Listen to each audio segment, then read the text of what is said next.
Merci à Dieu. Alléluia. Nous sommes heureux ce matin encore d'être au contact de l'Évangile. C'est la vérité qui a franchi. Vous savez, je pensais à ça parfois après une prédication. Par exemple, comme celle d'hier, il y a des frères qui viennent nous voir et nous disent « Tu as dit, tu as dit, tu as dit ». Je voudrais rectifier. Amen. Moi, j'ai rien dit. Amen. J'ai dit ce qui est écrit. Amen. Alors, on devait dire Jésus a dit, Paul a dit, Pierre a dit, parce qu'à chaque mot que je vous ai dit, je vous ai cité un texte. Amen. Est-ce que la Bible ne suffirait plus?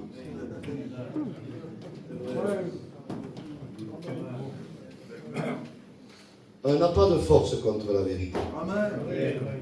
On n'en a que pour la vérité. C'est ce qui nous fait notre force. Parce que nous ne pensons pas ce qu'on veut. J'ai peur de dire quelque chose qui soit mal interprété. Je prends le risque, tant pis. Malheureusement, on a tellement de plus en plus l'habitude d'entendre les prédicateurs prêcher sans la Bible que quand les prédicateurs prêchent avec la Bible, parfois la Bible elle est choquante. Et c'est la Bible. Qu'est-ce que vous voulez? Je vous ai parlé hier, j'ai fait un survol du livre d'Osée. Je voudrais vous parler d'un texte du livre d'Osée, que je n'ai pas dit hier, un verset. C'est Osée 2, versets 23 à 25. Ça va nous aider. Je voudrais introduire par ça. Le thème, c'est les organes vitaux de l'Évangile. Je ne sais pas si on va y arriver. C'est une préparation aux organes vitaux. Mais je ne sais pas s'il y aura assez de réunions. Hein. Néanmoins, ça, c'est pas très important. L'essentiel, c'est que Dieu parle. Et quand on ouvre la Bible, Dieu parle. Amen. Béni soit Dieu. Il dit ainsi, Dieu dit, j'exaucerai les cieux. Et les cieux exauceront la terre. Et celle qui était appelée Lo-Ruchama, pas de miséricorde, celle qui est appelée Lo-Ami, pas mon peuple, sera mon peuple. Et je serai votre Dieu. Et je vous ferai miséricorde. Mais qu'est-ce qui fait que il dit j'exaucerai les cieux? Je voudrais vous dire que Christ a exaucé les cieux. Amen. Amen. Et c'est parce que Christ a exaucé les cieux que les cieux ont pu exaucer la terre. Comment vouliez-vous que les cieux nous exaucent à nous? Misérables des misérables, pécheurs, privés de la gloire de Dieu.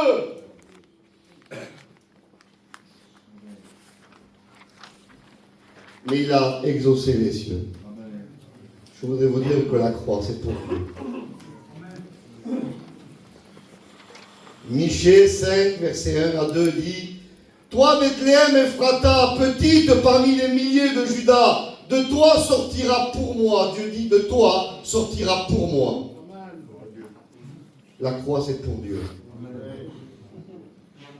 La croix a rassasié tous les attributs de Dieu. Amen. Amen. Et Jésus, quel texte merveilleux. Moi, je suis admiratif de la croix. Je ne peux pas m'habituer à la croix. La croix nous a donné la provision des organes que nous n'avions pas. C'est la croix qui nous fait naître. C'est la croix qui fait de véritables chrétiens. Il y a aujourd'hui un évangile industriel et des chrétiens qui ne sortent pas de l'artisanat de la croix, des chrétiens qui sortent de la méthode humaine, des chrétiens qui sortent de l'émotion humaine, des chrétiens qui sortent de l'habileté, de la subtilité de certains prédicateurs qui font jouer les sens. Le vrai chrétien sort de Golgotha. Il est le résultat de Golgotha. Et Jésus dit, Jean 19, verset 30. Amen. Tout est accompli. Gloire à Dieu. Voilà pourquoi. Voilà pourquoi les cieux ont pu nous exaucer. Je le dis souvent quand je parle de ça. Quand Jésus dit tout est accompli, il y a deux façons d'accomplir une loi humaine. Imaginez-vous, la première façon de l'accomplir, c'est de ne rien transgresser. Vous êtes d'accord avec moi? Je transgresse rien, en ne transgressant rien, j'accomplis la loi. Mais il y a une autre façon de l'accomplir. Je transgresse tout. Et pour mes transgressions, je paye de la prison, je paye une amende. En payant l'amende, j'accomplis la loi. Christ a accompli la loi de Dieu dans les deux dimensions. Il n'a jamais péché. Mais il a payé l'amende. Comme il aurait tout transgressé. Amen. Et c'est ça qui nous permet que le ciel nous exauce. Il nous a déculpabilisés en prenant notre place. Il est notre substitut. Savez-vous que Jésus a poussé deux cris à la croix? Deux cris il a poussé. Cela est mentionné en Matthieu 27, verset 46, le premier cri. Le second cri en Matthieu 27, verset 50, mais en rapport avec Jean 19, verset 30. Le premier cri, il dit, Jésus s'écria, mon Dieu, pourquoi m'as-tu abandonné? Ça, c'est le cri du substitut, celui qui prend notre place, celui qui s'est chargé de nos culpabilités, celui qui s'est chargé de nos péchés, et il est abandonné du Père à la croix pour nous. Parce que Dieu le Père ne voyait plus son Fils. Vous pensez que la substitution, ça a été un film hollywoodien? Pensez que le Père et le Fils ont fait semblant? En Lévitique 16, le bouc émissaire, on lui imposait les mains, elle lui transmettait toute la culpabilité du peuple. Et aux yeux de Dieu, vous êtes avec moi? Le seul coupable du camp, c'était le bouc. Pourtant, il n'avait rien fait. C'est pour ça que Dieu voulait que le bouc soit maudit à la place du peuple. Et Jésus a pris nos péchés en son corps sur le bois. Et le premier cri de Jésus, c'est le cri du substitut en rapport avec la première facette de la croix a deux facettes. En rapport avec Jean 3, verset 14, Jésus dit, comme Moïse éleva le serpent dans le désert, il faut que le Fils de l'homme soit élevé. Un serpent.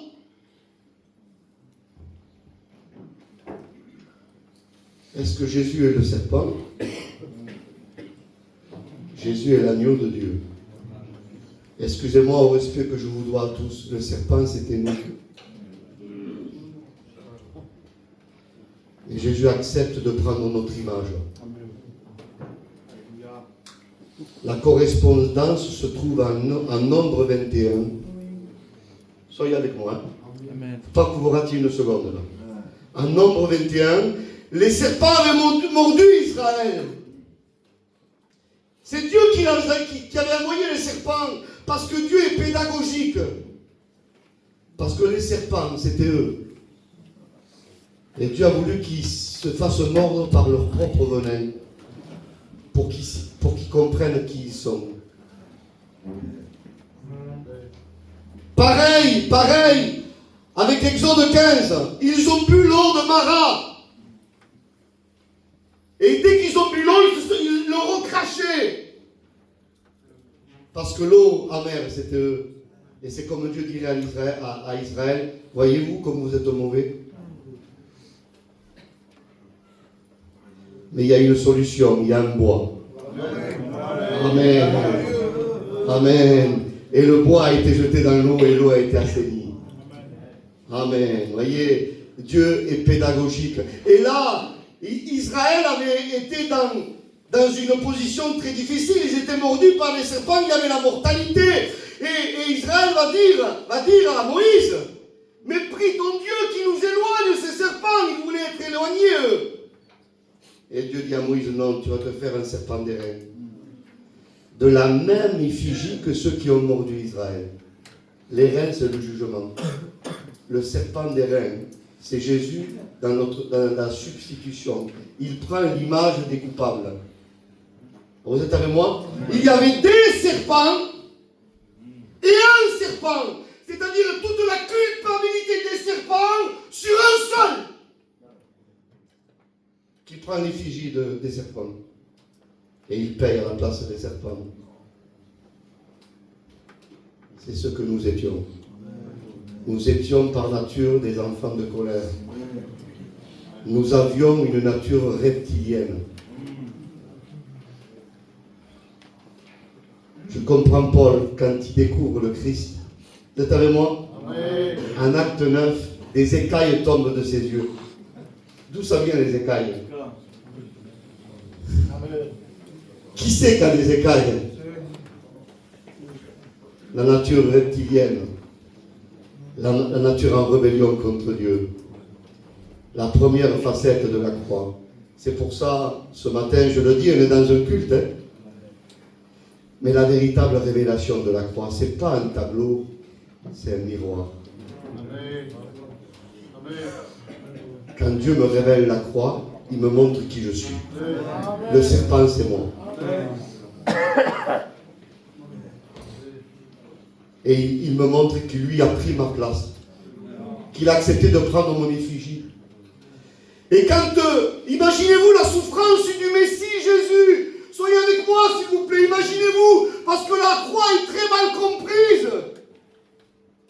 Quand Jésus dit, mon Dieu, pourquoi m'as-tu abandonné?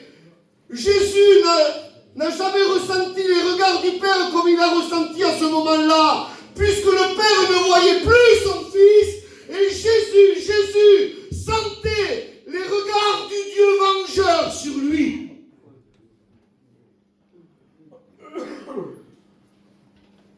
Il a été jusqu'au bout.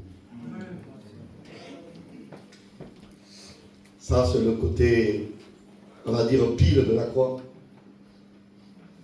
Et le côté face, il est dans le deuxième cri. Matthieu 27, verset 50. Soyez avec moi. Il dit, Jésus poussa à nouveau un grand cri. À nouveau. À nouveau. Et c'est ce cri du tout accompli. Et là, on est devant Jean 1, verset 29. Voici l'agneau de Dieu. Amen. Qui ôte le péché du monde.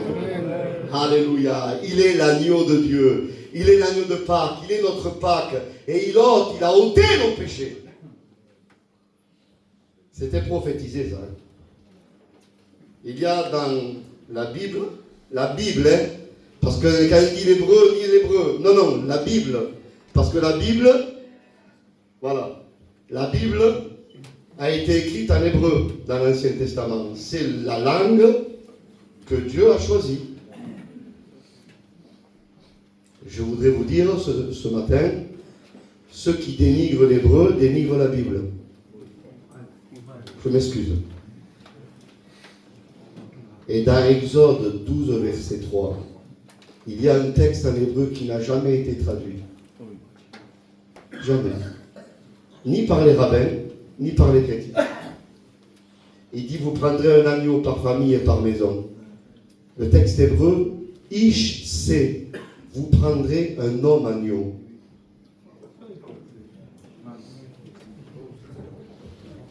Et un homme agneau, c'est tellement inhabituel, on dit, ne le traduis pas.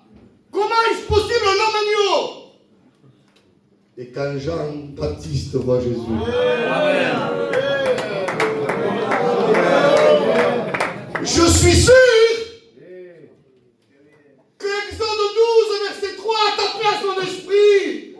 Il dit, voici l'agneau de Dieu. Amen. Qui ôte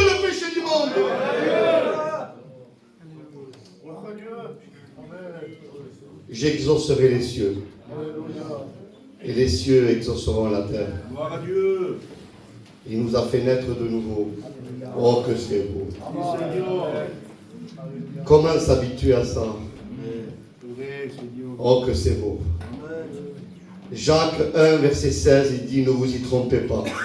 Jacques 1, verset 17, il dit que toute grâce excellente, tout don parfait descende d'en haut, du Père des Lumières, c'est qu'il n'y a aucun changement, aucun nombre de variations. Jacques 1, verset 18, il dit, il nous a engendrés par la parole de la vérité. Jésus est le dernier Adam. Il ne faut pas dire le deuxième. Parce que si il dit le deuxième, il peut y avoir un troisième. Il y a eu un premier Adam qui a apporté la misère dans l'humanité.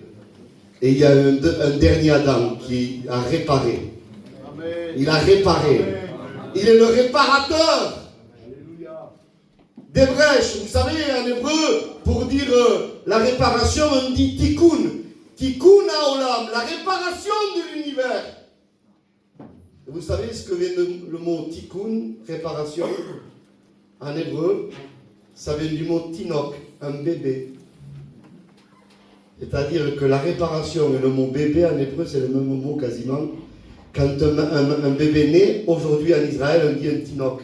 Parce que déjà, la Bible nous disait que c'est à travers un bébé que la réparation de l'univers allait se faire. Un enfant nous est né, un fils nous a été donné. Et la domination reposera sur lui. Oh, que c'est beau. De la même façon où Ève est sortie d'Adam, Dieu a endormi Adam. Le premier anesthésiste, c'est Dieu. Et de son côté est sortie Ève. Vous êtes avec moi? Amen. Le dernier Adam est suspendu à la croix. Il faut savoir d'où on vient. Il faut savoir d'où on vient. Et Jésus a subi tant de souffrances étant vivant. Il n'y a qu'une blessure qu'il a subie quand il était mort. Et vous savez, Jésus est mort, hein? Il ne s'est pas endormi. Hein? Il y avait des gens qui avaient dit que Jésus s'était endormi. Jésus est vraiment mort, mais il est ressuscité. Mais le mot dormir, c'est mourir. Réveiller, c'est ressusciter, en grec ou en hébreu. Comprenez le symbolisme. Jésus meurt. Quelque part, il est endormi. Comprenez? C'est l'image. Hein? Comme le premier Adam a été endormi. Et une lance romaine a percé son côté. Et de là, il va sortir une substance. L'eau et le sang. La matière pour que Chava, la vivante, naisse. Ève, c'est l'Église. Amen. Nous sommes sortis de son côté. Nous sommes le résultat de ses blessures. Nous sommes le résultat de ses souffrances. Et si je réalise ça, comment je veux vivre une vie de légèreté? Comment je peux admettre le péché? Comment je peux excuser mon péché? Comment je veux dire, sous l'égide de la grâce, je pêche, c'est pas grave. Comment je veux dire ça? Il a souffert pour mon péché. Je n'ai plus le droit de me permettre un sort du côté de Christ. Vous êtes avec moi? Amen. Adam et Ève, ce sont des époux très particuliers. Je pense que ce sont des époux qu'on ne trouve plus. Parce que Adam, pour Ève, avant d'être son époux, il est son père. Parce que Ève sortait de sa génétique. Il est aussi son frère. On leur a fait des tests d'ADN. Adam et Ève avaient le même sang. Particulier comme époux. Hein? Il était son ami. Et après, il était son époux. Ne bougez pas. Qu'est-ce que Jésus pour l'Église? Amen. Amen. Ésaïe 9, verset 5. Vous l'appellerez Père éternel. Attention, il n'est pas Dieu le Père. Mais il est le Père en tant que géniteur. dernier Adam. Aviad, vous l'appellerez Père éternel. Ésaïe 9, verset 5. Hébreux 2, verset 11. Il est notre frère. Amen. Jean 15, verset 13 à 14. Il est notre ami. Amen. Éphésiens 5, verset 31 à 32. Il est notre époux. Amen.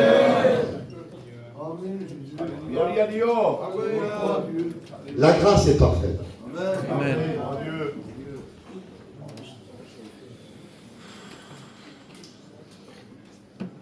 Dieu parfois nous surprend. Il n'y aurait pas un peu d'eau, les frères? Non, c'est pas grave. Toi?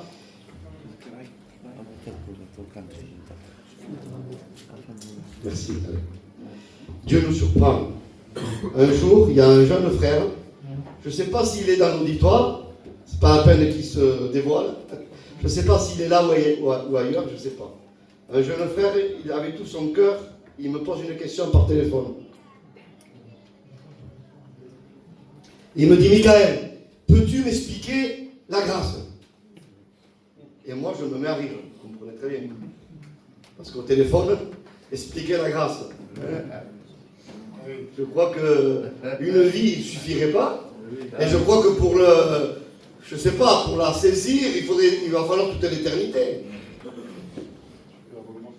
Mais comme ce frère devait être sincère, le Seigneur m'a interpellé. Et il m'a repris. Au bout du fil. Et il m'a dit, montre-lui les 2 piliers de la grâce. Et j'étais même surpris. Et parce que la grâce a 2 piliers. Et je voudrais votre attention. Il y a la couverture de la grâce. Et il y a la nature de la grâce. La couverture de la grâce, c'est le sang de Jésus. 1 Jean 1,7. Si nous marchons dans la lumière, c'est au conditionnel. Il faut marcher dans la lumière.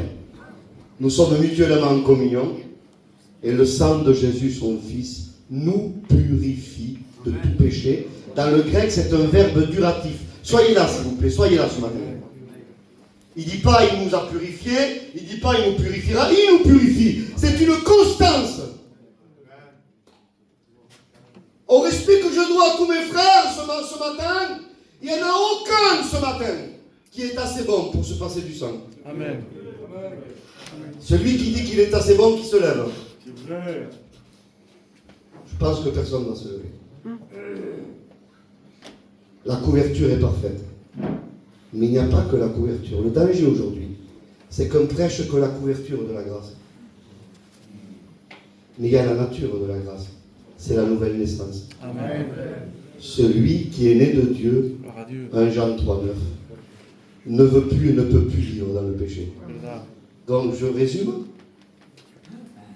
Le sang de Jésus est pour ceux qui ne veulent plus vivre dans le péché.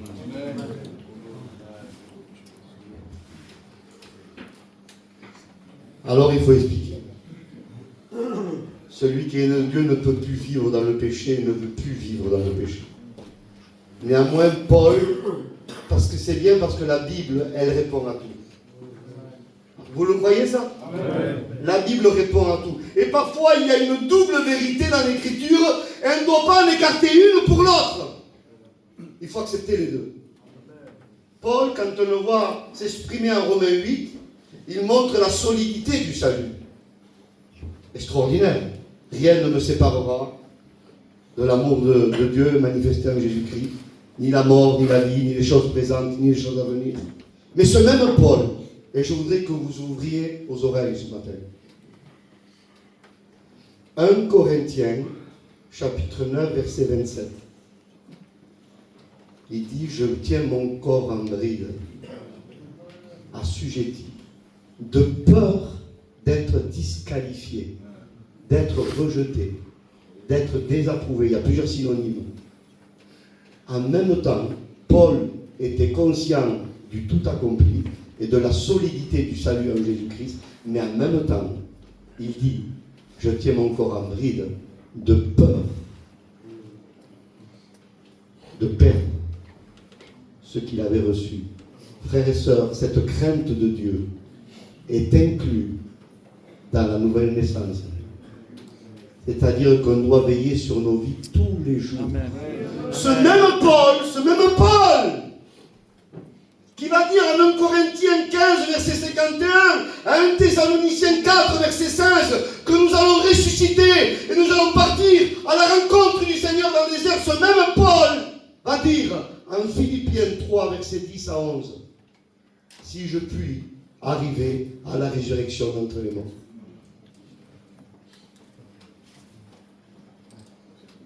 Le véritable chrétien veille sur son salut, journalièrement. Notre part, c'est de demeurer en lui.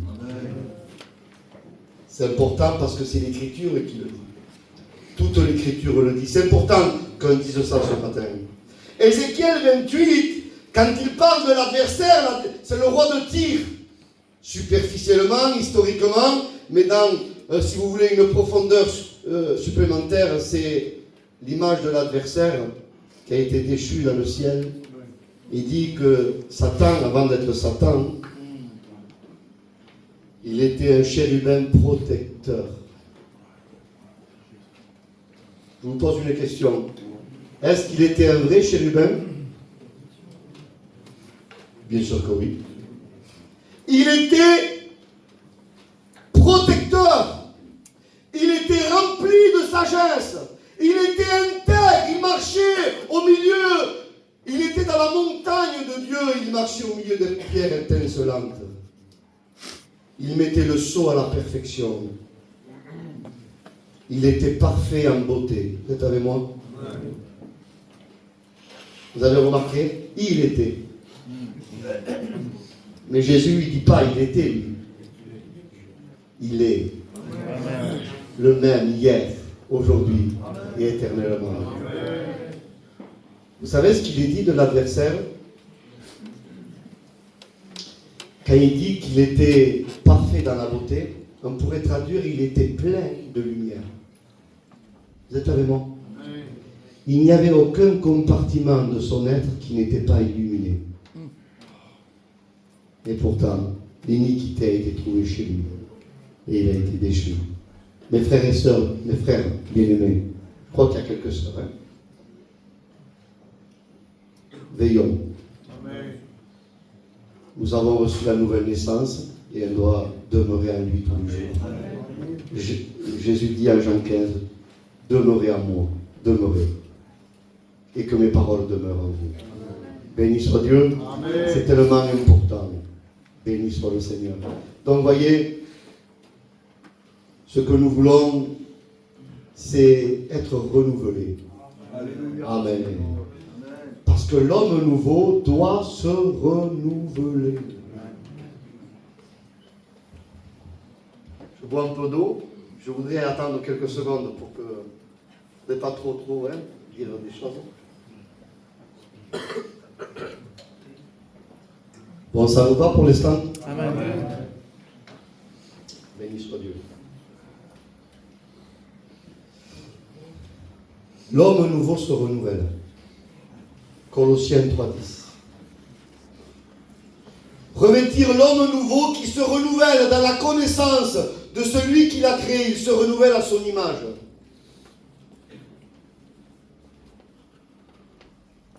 « 2 Corinthiens 4, verset 16. Si l'homme extérieur se détruit, l'homme intérieur se renouvelle. »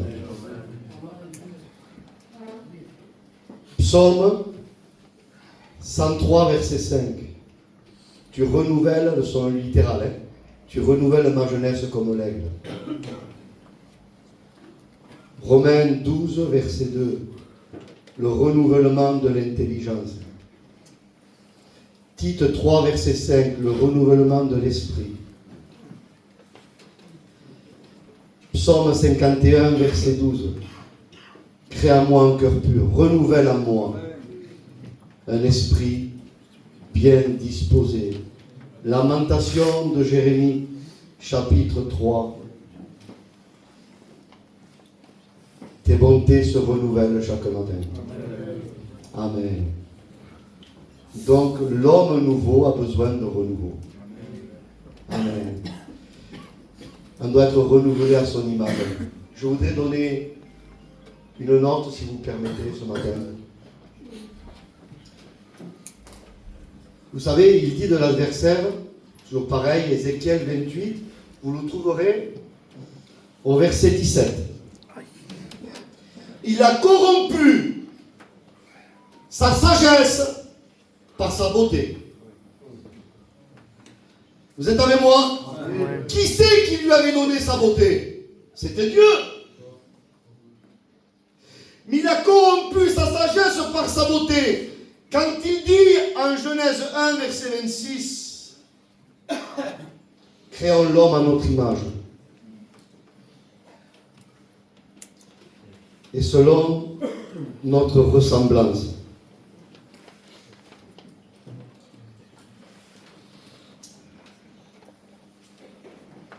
Alors l'image et la ressemblance.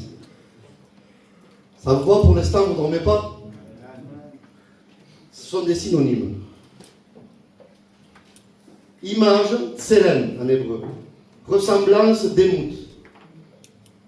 Alors, parfois, ces deux mots en hébreu dans l'Ancien Testament s'interphasent l'une l'autre, certains posent et sont parfois interchangeables.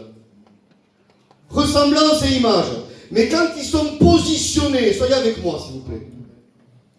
Quand ils sont positionnés l'un avec l'autre, en l'occurrence en Genèse 1, 26, ça veut dire deux choses différentes. Tselem, l'image, c'est les capacités. Démout, la ressemblance, vous êtes avec moi? Oui. Ça vient du mot d'âme en hébreu, le sang. Une ressemblance génétique.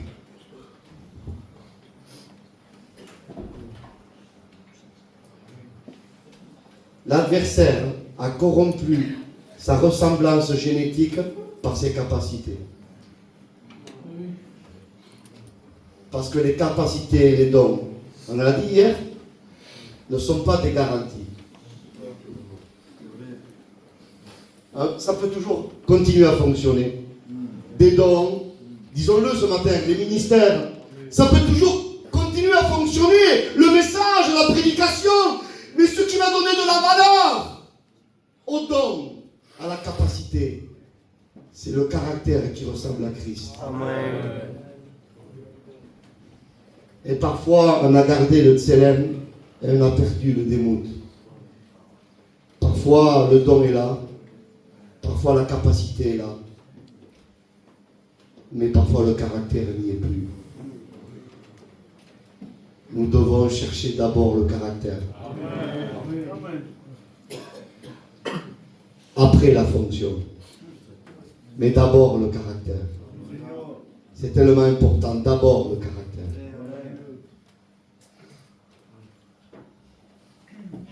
D'abord ça et puis le reste.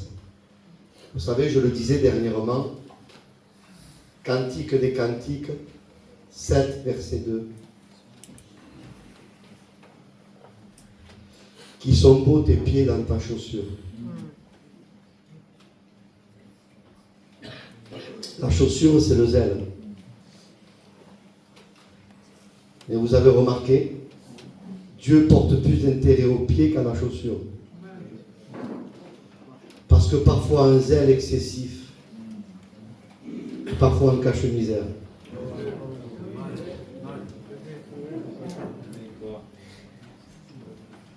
Parfois on veut tellement faire, mais le fait de vouloir faire cache beaucoup de misère.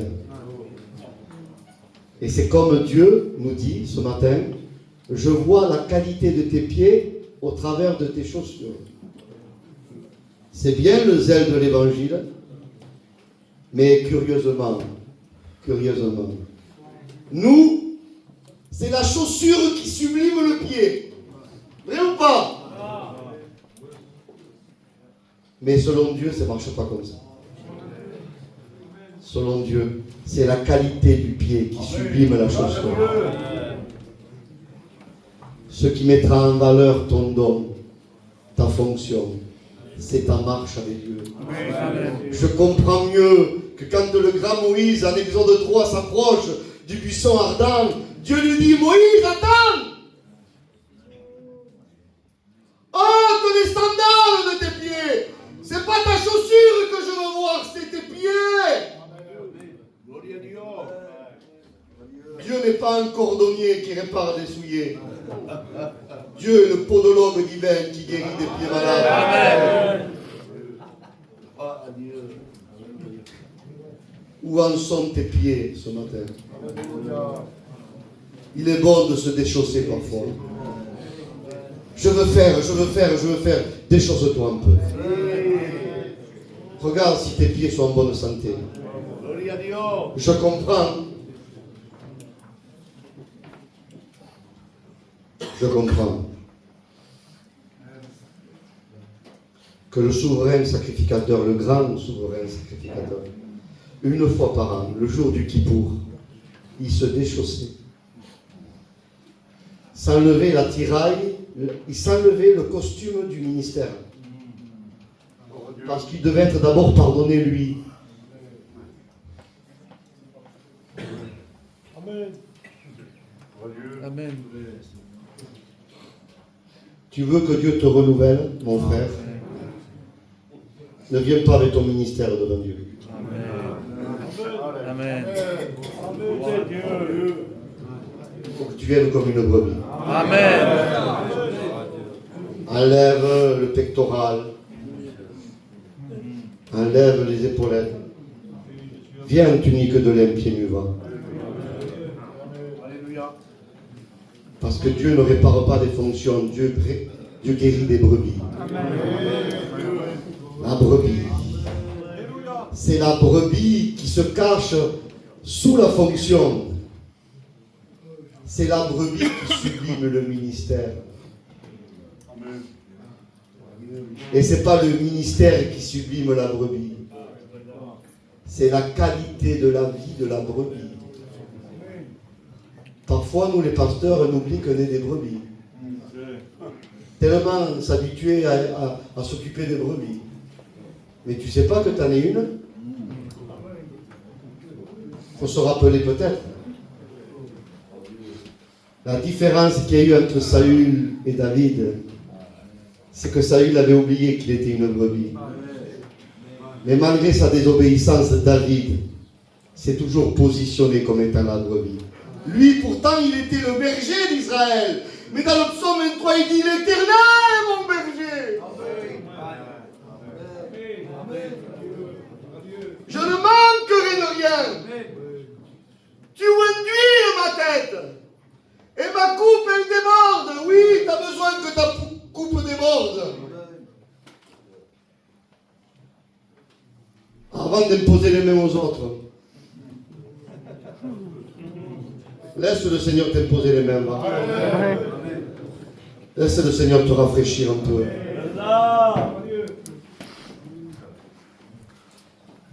Tu induis ma tête, ma coupe déborde. On ne parle pas de parler en langue là. Parce que du temps de David, il n'y en avait pas. Débordement. Il y en a qui se réfèrent au parler en langue. Il y en a qui changent leur vie chrétienne avec un parler en langue. Et parfois le parler en langue, il n'y a rien à dire. Hein? Parce qu'un vrai parler en langue, il y a des syllabes. C'est quand même assez cohérent. C'est pas le bruit des mouettes, c'est pas le bruit de... Bibliquement, c'est pas ça. Hein?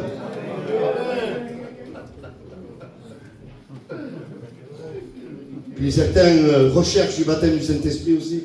Un dénuque les gens pendant des heures et des heures. Et à force, et les pasteurs, ils crient en langue aux oreilles des gens des heures. Au bout d'un moment, ils font « Da, ça y est !»« Da, ah ça y est !» Là, ça y est. Où pousse-t-on le ridicule?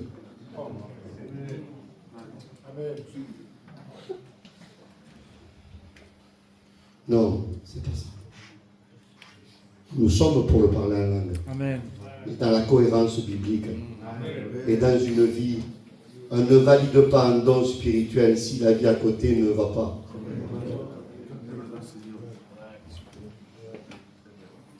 On ne valide pas une prophétie si la vie chrétienne à côté ne va pas.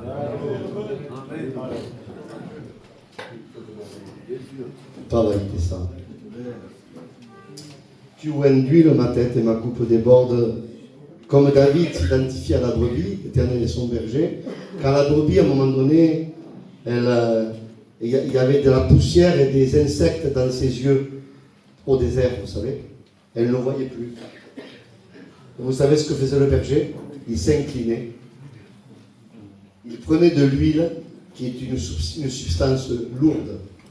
Il a renversé sur la tête de la brebis, et il penchait sa tête, et la coupe, c'est tout le coin de l'œil. C'est ce qu'on appelait la coupe de la brebis.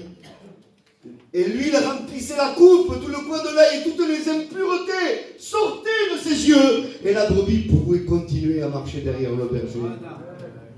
Le débordement sert à extraire les impuretés.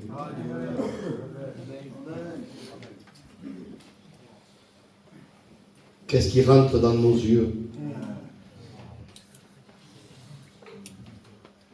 On est un peuple gitan ce matin. Mais bon, le gitanisme, vous savez, au bout d'un moment, il y a beaucoup aujourd'hui, on vit le monde des écrans, le monde audiovisuel. Mes frères, quel désastre il y a. Pas se laisser contaminer les yeux, les oreilles. Nous voulons rester purs. Nous voulons fermer les yeux au mal. Nous voulons avoir les regards fixés sur lui. Oh, que le Seigneur purifie ce matin. Amen. Que le Seigneur agisse. Il faut tenir notre corps en bride. Paul qui dit ça. Vous avez gardé la référence? 1 Corinthiens 9, verset 27. Philippiens 3, verset 10 à 11. Paul avait une sainte crainte journalière. On peut se réjouir avec crainte. Il a dit, réjouissez-vous, mais avec crainte et tremblement. Voilà l'état d'esprit d'un véritable chrétien. Je tiens mon corps en bride. Vous savez que le vrai chrétien, je ne sais pas où c'est que Dieu va nous amener ce matin. On va terminer bientôt, hein. C'est le culte. Hein.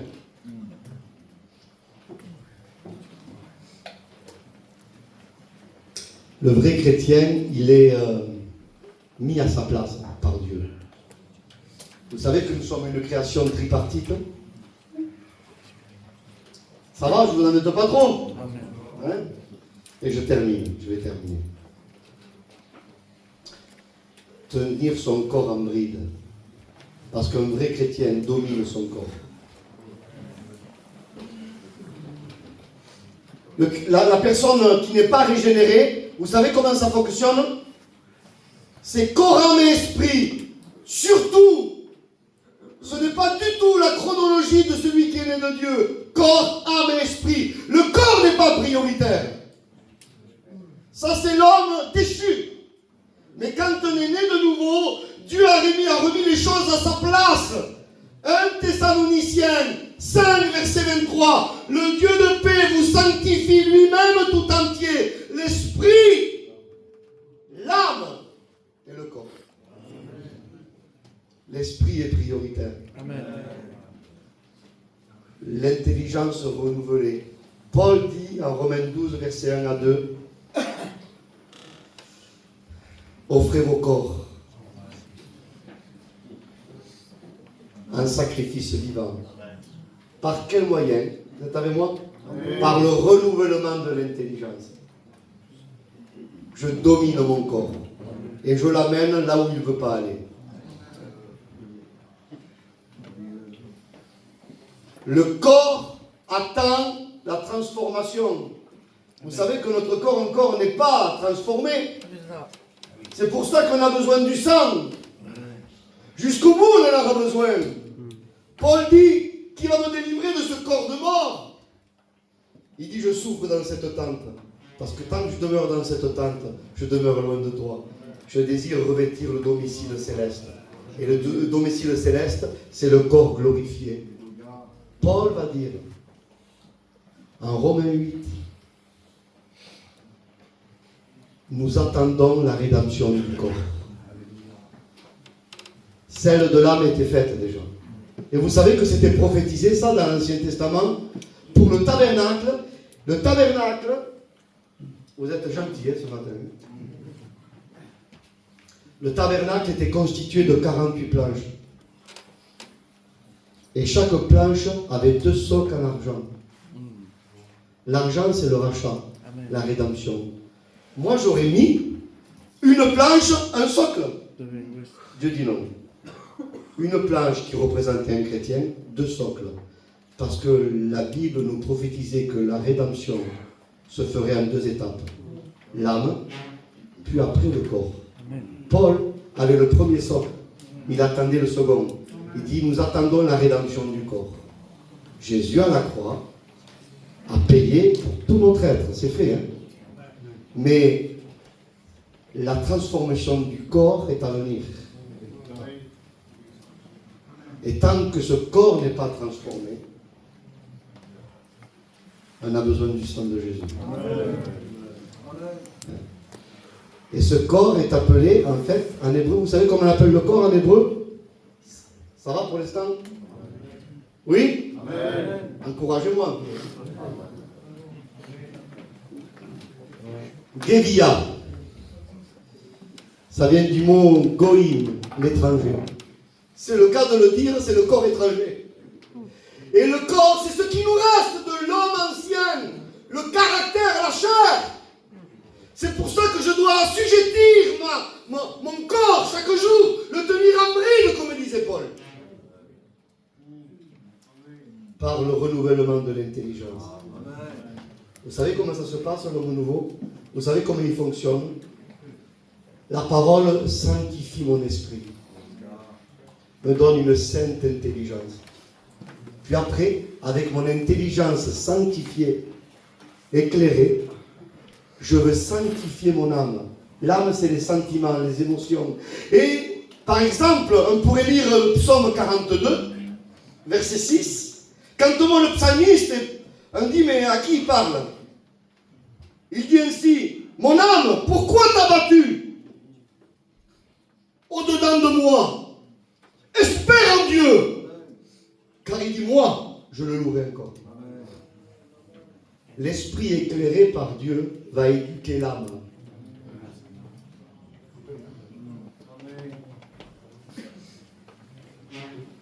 Psaume 103, verset 2. Il va dire ainsi, on va le lire. Regardez, si c'est beau.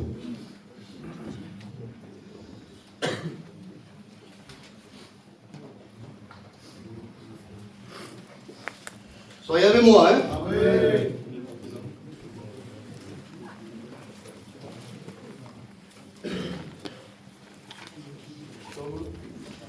103, verset 2. Mon âme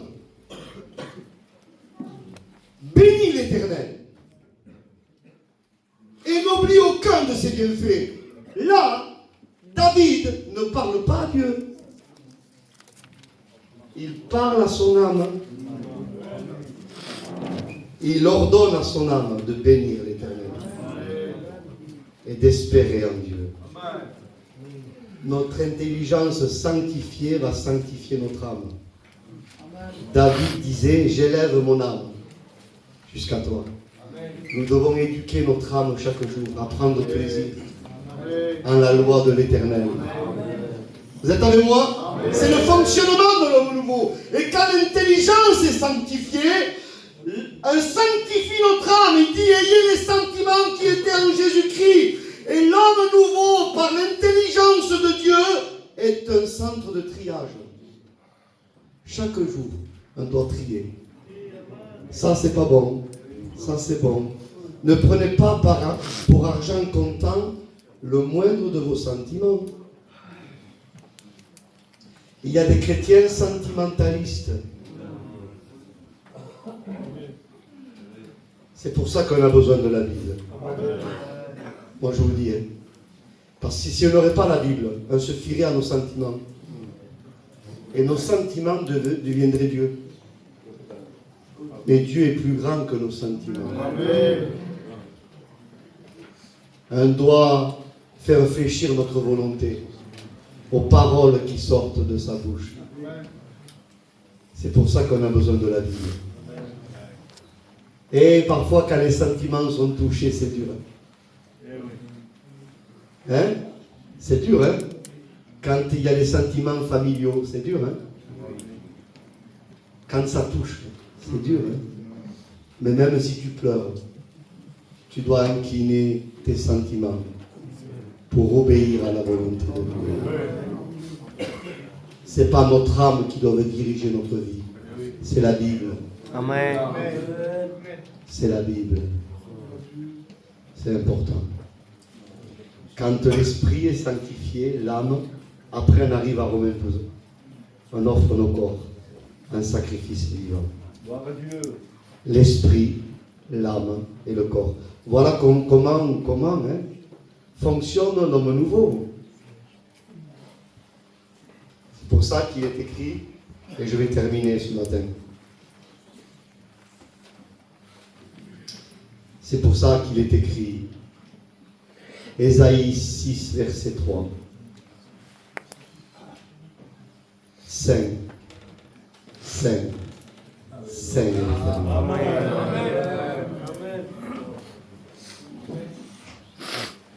Cette triple mention de la sainteté de Dieu, il faut expliquer. J'ai fermé la Bible, soufflez un peu.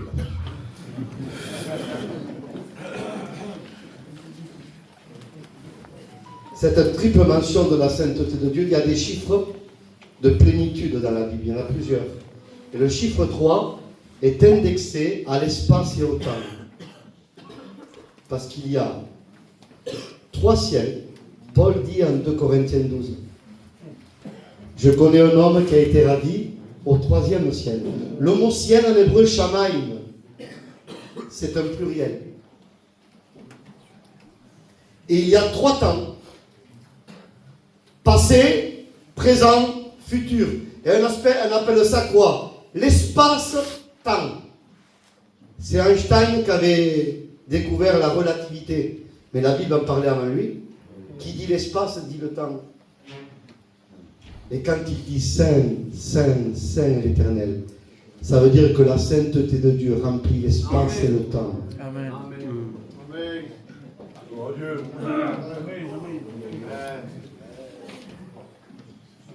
Vous voulez une preuve? Amen. Encore? Amen. Apocalypse 4, verset 8. Les êtres vivants reproduisent la prière des séraphins. Et ils disent Saint, Saint, Saint le Seigneur Dieu. Bougez pas, hein, bougez pas. Hein.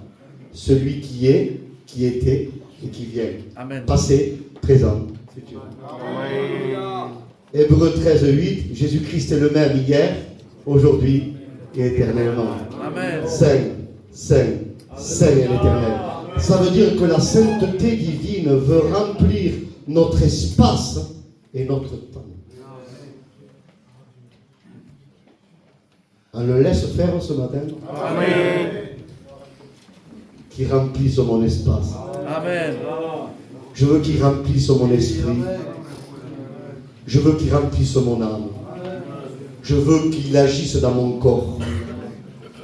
Parce que, soyez avec moi, 1 Corinthiens 6, verset 19 à 20, notre corps est le temple du Saint-Esprit. Quelle hérésie!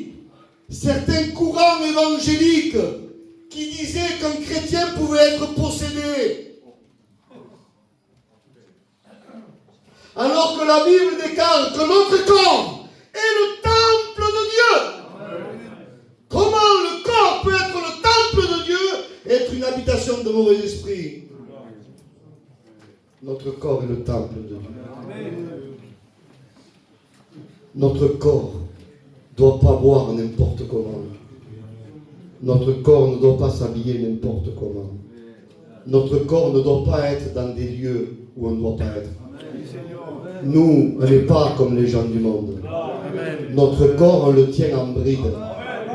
Notre corps, on le tient assujetti. Parce qu'on ne veut pas être disqualifié. Ne te laisse pas disqualifier par les désirs de ton corps. Dieu.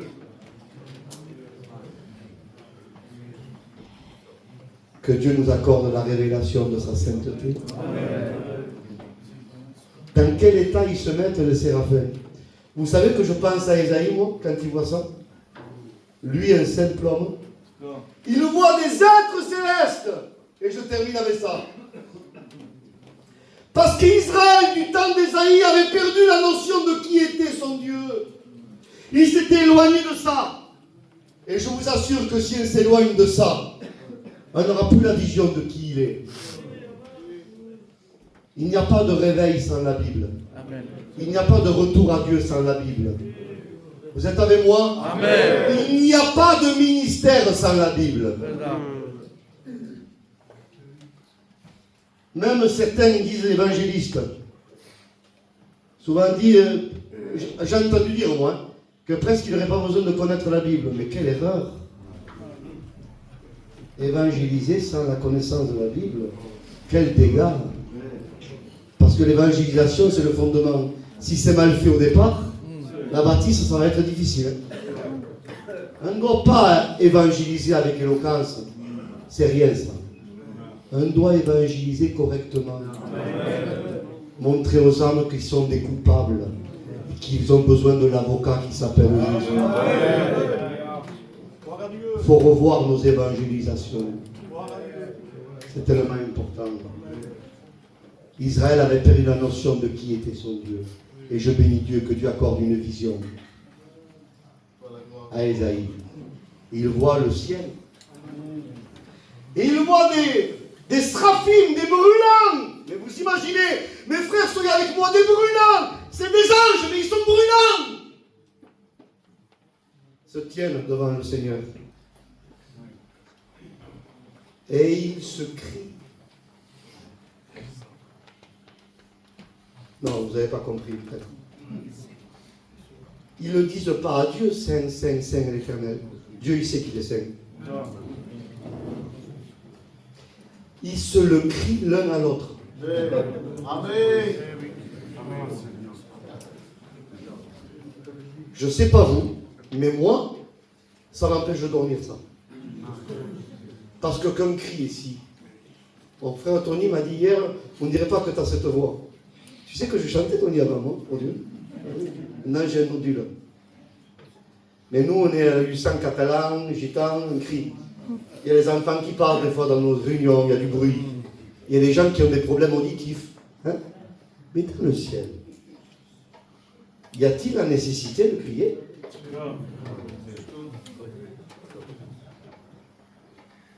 Et ils crient l'un à l'autre. Vous savez ce que ça veut dire? Ils s'alertent.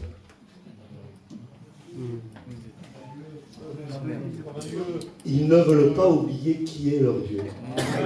Amen.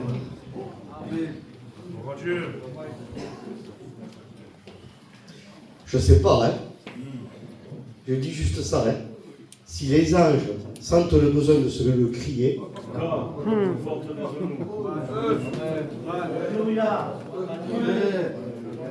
je crois que dès le lever du matin, on doit se le crier. La femme avec le mari, avec les enfants, attention, il est saint. Il est saint, notre Dieu. Il est saint. Il ne changera pas. Il est saint. Il est saint. Il est saint. Il dit, soyez saints, car moi je suis saint. Vous voulez vous entendre avec moi, soyez saints. Amen. Sinon, on va avoir un problème tous les deux. Il dit, soyez saints dans toute votre communauté. Et ça tombe bien, il nous a sanctifiés pour. Il nous a donné une nature pour. Comme disait Juanito, souvent, il donne ce qu'il ordonne. Amen. Il nous a donné pour être saints. Soyons saints. Ils se le crient l'un à l'autre, ils s'alertent constamment. Parce qu'ils ont été spectateurs. Hein. Je les comprends. Hein. Ils ont été spectateurs de la chute de Satan avec un tiers des anges. Ils l'ont vu, eux. Et je comprends qu'ils se le crient. C'est comme ils se diraient, attention, il ne les pas épargné, il ne nous épargnera pas non plus. Rappelons-nous, Saint, Saint, Saint de l'Éternel. Saint, Saint, Saint de l'Éternel.